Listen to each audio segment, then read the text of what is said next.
The city of Lund in southern Sweden dates back to medieval times. Over the centuries, it's witnessed plenty of change, but now there's a whole new sort of evolution going on. I'm here to meet some of the thousands of people in the country who are adapting their own bodies, who are inserting microchips under their skin. It means they may never have to carry a house key, train ticket or bank card ever again.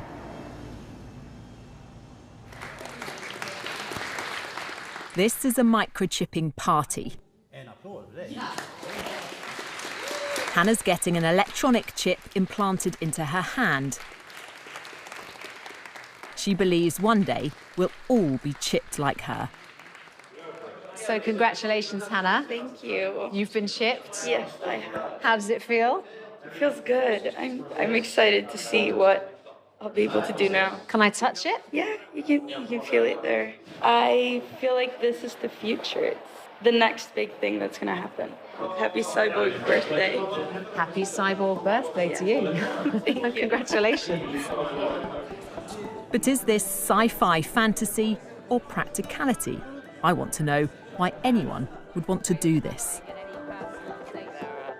For this teenager, microchips, it seems, are in her DNA. Felicia is my daughter and I'm the father. So you're a microchipped family? We will become one now today. Magnus and his daughter Felicia have come here together tonight because they believe this is the future. You're going to have an upgraded dad. Yeah. As they say, it was good being a human, but being a cyborg is better. Didn't feel a thing. It's a quick, simple procedure with potentially huge significance. So you're officially part machine. How does it feel? This is awesome. How cool is that? Good job. Do you think in a few years' time, in a decade perhaps, we'll all have things like this? Yes, of course. I really do think. For around £130, anyone can get a tiny microchip like this inserted just beneath the skin in their hands. I can't help feeling a bit squeamish about it, but maybe I'm just behind the times.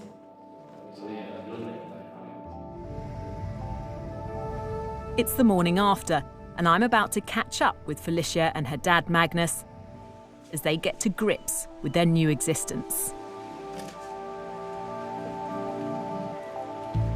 So when you woke up this morning, was it the first thing that came to your mind? How did you feel? I felt a little bit strange because now I'm a cyborg and it feels pretty cool. The chips in their hands use near-field communication, the same technology that allows you to pay with a contactless credit card.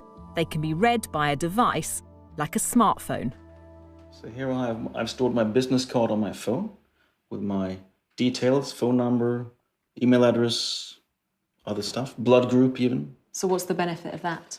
When I get customers or suppliers at work, they ask for my business card and I say, scan me. Aren't there risks involved in that as well? Couldn't somebody pass you by and take all that information? Yes, it is in theory possible, but you have to be really, really close. But the main thing I think is that I choose myself what I want to store on this chip. The people I've met so far don't seem to have any concerns about blurring the lines between man and machine. Hannes has made it his mission to convince more of us to get microchipped. He's what's known as a biohacker, someone who wants to improve their body with technology. What's wrong with just having contactless payment cards? We've all got phones, we've all got a set of keys. What's the point? The point is to reduce the hassle of exactly these things. Isn't that just the ultimate laziness? No, it's convenience. And convenience is a pretty powerful force. I mean, in the morning, every morning, when you stand there, going out your front door, you check your purse or your pockets. Okay, do I have my wallet, my charger, my keys, my phone, all my stuff? What if you could reduce that by half? It would declutter your life. Hannes has helped develop several microchips. He wants us all to hack our biology. Microchipping is, he says, just the start. I want us humans to open up and improve our sensory universe, our cognitive functions, and improve all different dimensions of being human. And there is so much we can do. You want to make us bionic? Indeed. I want to merge humans with technology, and I think it will be awesome. I want to understand why it's people in Sweden who are enthusiastically embracing this idea, when many others might be sceptical. This is a nation of early adopters. Sweden's set to become the world's first cashless society, and the economy here is driven by digital innovation. This national rail company has taken microchipping on board, with 2,500 passengers signing up to use their chip instead of a paper ticket.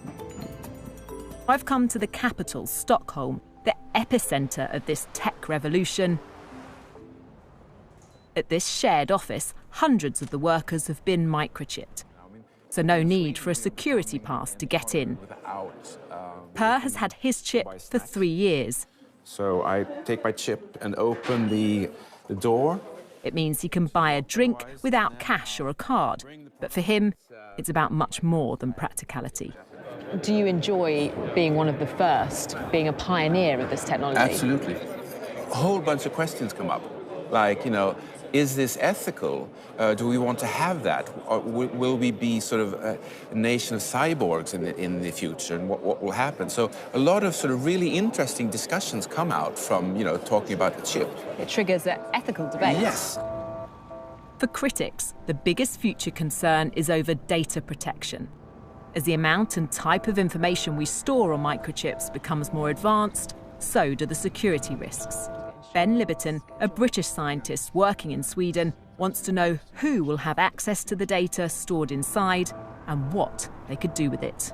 So I have the information in my chip now. That's basically just me. If I don't use it for anything, then no one can really get any data on me. But then if I start to use it at work, then work knows when I've interacted with something at work. If I then go to the canteen people know exactly what I've interacted with there. So the wider spread it becomes and the more that we can interact with different things, then our data is being kind of shared and incorporated in lots of different places. The nightmare situation in that case would then be that someone else has access to my health data, and that one day I get a letter through the door that's like an increase in my health insurance premium before I know that there's any problem with my own health. So I think we have to be cautious now in the very early stages to make sure that we're actually controlling how the information is being shared. For now, it seems to me, what the chips can actually do is fairly limited. But the people I've spoken to are convinced that this technology will, one day, change the way we live. That in the future, we will all be chipped. And they are leading the way.